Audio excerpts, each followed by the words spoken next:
എല്ലാവർക്കും സുരാജ് വ്ളോഗിലേക്ക് സ്വാഗതം. അപ്പോൾ നമ്മൾ കഴിഞ്ഞ ദിവസത്തെ വീഡിയോയിൽ മറ്റേ വിഷു ബമ്പർ 2025 മെയ് 28 നറുക്കെടുക്കുന്ന വിഷു ബമ്പറിൻ്റെ ഭാഗ്യ നമ്പറുകളെ കുറിച്ചിട്ടും അതുപോലെ തന്നെ അടിക്കാൻ സാധ്യതയുള്ള രാശികളെ കുറിച്ചിട്ടുള്ള വീഡിയോ ചെയ്തിട്ടുണ്ട്. അപ്പോൾ അത് കാണാത്തവർ അത് പോയിട്ട് കാണുക. അപ്പോൾ സർവ്വത്തിലുള്ള ഐശ്വര്യങ്ങളൊക്കെ എല്ലാവർക്കും ഉണ്ടാവട്ടെ എന്ന് പ്രാർത്ഥിച്ചുകൊണ്ട് ഇന്നത്തെ വീഡിയോ ഏപ്രിൽ മാസം 28 അതായത് 2 ദിവസത്തിന് ശേഷം 26 ഞാൻ വീഡിയോ എടുക്കുന്നത്.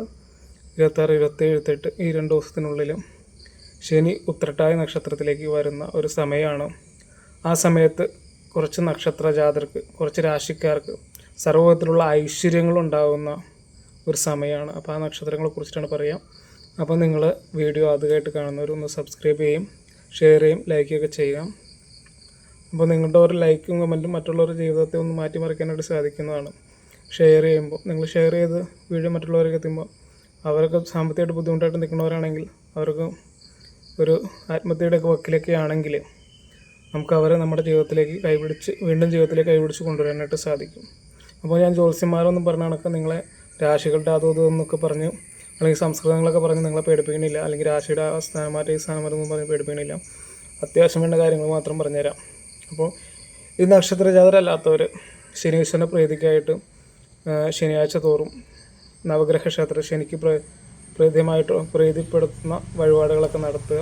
അതുപോലെ തന്നെ അയ്യപ്പ ക്ഷേത്രത്തിൽ നീരാഞ്ജനം അല്ലെങ്കിൽ ഉള്ളതിരി വഴിപാടൊക്കെ നടത്തുക.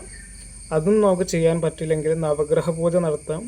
അതും പറ്റില്ലെങ്കിൽ നമുക്ക് കുറച്ച് എള്ള് നമ്മുടെ തലയ്ക്ക് മുകളിൽ കിടക്കാൻ നേരത്ത് തലയുടെ ഇടയിൽ കുറച്ചൊരു പിടി എള്ള് നല്ലൊരു തുണിയിൽ, വെള്ള തുണിയിലോ നീല തുണിയിലോ കെട്ടി തലയ്ക്കാൻ ഭാഗത്ത് വെക്കുക. ഒന്നെങ്കിൽ അടുത്ത ദിവസം ജലത്തിലൊഴുക്കി കളയോ അല്ലെങ്കിൽ എന്ത് ചെയ്യുക, കത്തിച്ചുളയോ ചെയ്യുക. അതുപോലെ തന്നെ കാക്കേനെയൊക്കെ ഓടിക്കാതിരിക്കുക, കാക്കയ്ക്ക് ഭക്ഷണം കൊടുക്കുക. അപ്പോൾ വിശ്വാസമുള്ളവർക്ക് വേണ്ടിയിട്ടാണ് നമ്മളിത് ചെയ്യുന്നത്. അപ്പോൾ അതനുസരിച്ച് ചെയ്യാം. അപ്പോൾ നമുക്ക് ആ രാശികളെ ഏതൊക്കെയാണെന്ന് നോക്കാം. ഭഗവാന്റെ അനുഗ്രഹം എല്ലാവർക്കും ഉണ്ടാവട്ടെ.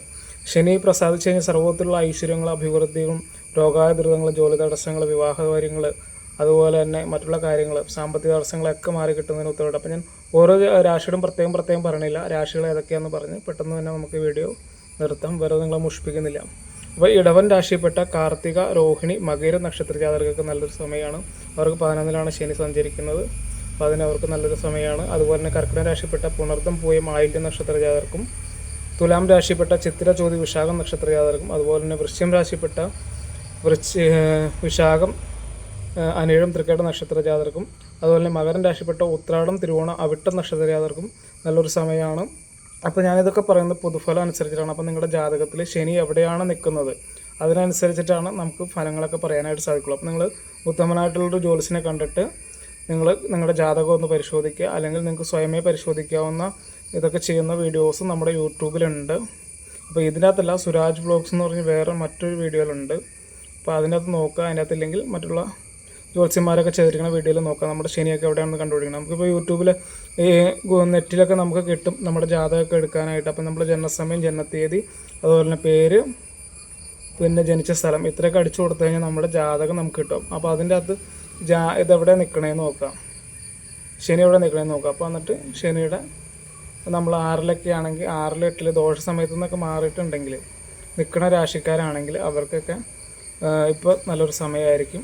അപ്പോൾ അതായത് 6-ൽ നിന്നൊക്കെ 7-ലേക്ക് വരുമ്പോൾ നല്ലൊരു ഇതുണ്ടാവും. അപ്പോൾ നിങ്ങൾ പൊതുഫലമായിട്ട് കണ്ടിട്ട് അതനുസരിച്ചുള്ള കാര്യങ്ങൾ ചെയ്യുക. അപ്പോൾ ഭഗവാന്റെ പ്രീതിക്ക് വേണ്ടിയിട്ട്, അപ്പോൾ ശനിദോഷമില്ലാതെ ഉള്ള നക്ഷത്ര ജാതരൊക്കെ പ്രീതിക്ക് വേണ്ടി, പിന്നെ അത് പറയാത്ത രാശിക്കാരൊക്കെ എള്ളുതിരിയൊക്കെ കത്തിക്കുക, അങ്ങനെയുള്ള വഴിപാടുകളൊക്കെ ചെയ്യുക. അപ്പോൾ സർവ്വത്തിലുള്ള ഐശ്വര്യങ്ങൾ ഉണ്ടാവട്ടെ എന്ന് പ്രാർത്ഥിച്ചുകൊണ്ട് ഇന്നത്തെ വീഡിയോ നിർത്തുന്നു. നന്ദി, നമസ്കാരം. എല്ലാവർക്കും വീഡിയോ ഇഷ്ടപ്പെട്ടെങ്കിൽ ഷെയർ ചെയ്യും, ലൈക്ക് ചെയ്യുക ചെയ്യുക, കമൻറ്റ് ഓക്കെ സബ്സ്ക്രൈബും ചെയ്യണം കേട്ടോ. അപ്പോൾ എല്ലാവർക്കും നല്ലൊരു ദിവസം. ഓം നമഃ ശിവായ, ഓം നമോ നാരായണായ, ഓം ശനീശ്വരായ നമഃ.